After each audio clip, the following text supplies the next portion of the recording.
Computers, they help us in our everyday lives from simple web searches to communicating with people all around the globe.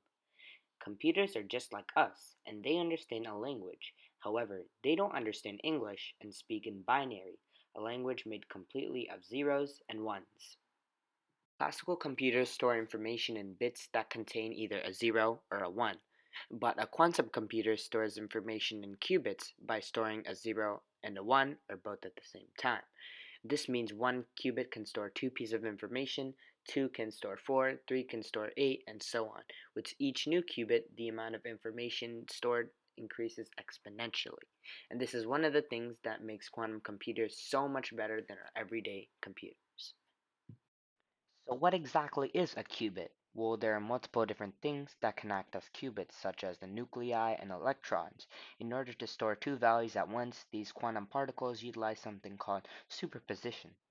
In superposition, a qubit can exist in two distinct states at once, allowing it to store up to two pieces of information at the same time. You may be wondering, if these quantum computers are so much better than our regular computers, why haven't we started using them? Well, Google claims that they currently own a quantum computer that can beat the world's fastest supercomputer. However, many other companies, such as IBM, have skepticism towards Google's claim.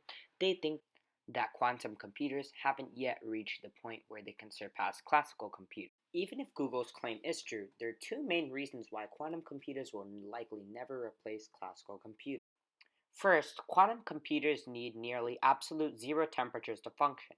Because of this, they can only work in very specific lab settings.